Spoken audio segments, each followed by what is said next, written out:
দেখছেন বিস club biscuit presents প্রবাস কণ্ঠ প্রাইম নিউজ।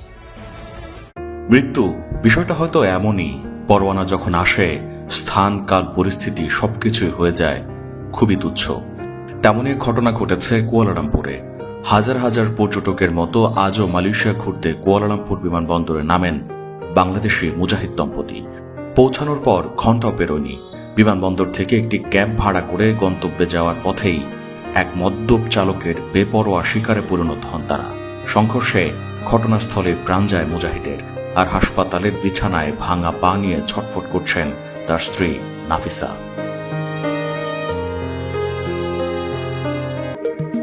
মালয়েশিয়ায় থাকেন, আন্তর্জাতিক কর্মপরিবেশে স্মার্ট ও সফল ক্যারিয়ার করতে প্রস্তুত, তবে আপনাকে খুঁজছে প্রাণ মালয়েশিয়া। সমগ্র মালয়েশিয়া জুড়ে বিভিন্ন পদে আপনি হতে পারেন আমাদের পরবর্তী টিম মেম্বার। আপডেটেড সিভি সহ হোয়াটসঅ্যাপ করুন এই নম্বরে।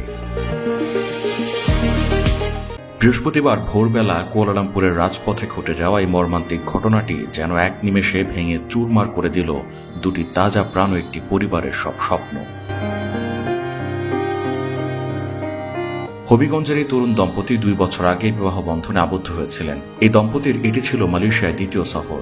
সপ্তাহব্যাপী সুন্দর কিছু মুহূর্ত কাটানোর পরিকল্পনা ছিল তাদের, কিন্তু ভোর 5টা 38 মিনিটে মাজু এক্সপ্রেসওয়েতে ঘটে যাওয়া এক ধাক্কায় সেই পরিকল্পনা চিরতরে স্তব্ধ হয়ে গেল। মদ্যপ অবস্থায় মালয়েশিয়ার এক সেনা সদস্যের ফোর্ড ফিয়েস্তা গাড়িটি নিয়ন্ত্রণ হারিয়ে উল্টো দিক থেকে আসা ইহেলিং গাড়িটিতে আছড়ে পড়লে ঘটনাস্থলে প্রাণ হারান মুজাহিদ। নিহত মুজাহিদের স্ত্রী নাফিসা এখন কুয়ালালামপুরের হাসপাতালের বিছানায় যন্ত্রণায় ছটফট করছেন। একদিকে শারীরিক ক্ষত, অন্যদিকে স্বামীর অকাল মৃত্যুর খবর শোনার মানসিক আঘাত, সব মিলিয়ে এক অসহনীয় পরিস্থিতি। হাসপাতালের ফরেনসিক বিভাগের সামনে দাঁড়িয়ে নাফিসার চাচা মহিবুল হাসান ঢুকরে কেঁদে ওঠেন।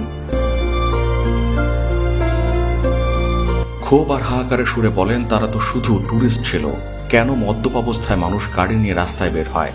মাতালদের তো ঘরে থাকা উচিত, রাস্তায় নয়। আমি চাই মালয়েশিয়ার আইন এই নৃশংসতার উপযুক্ত বিচার করুক।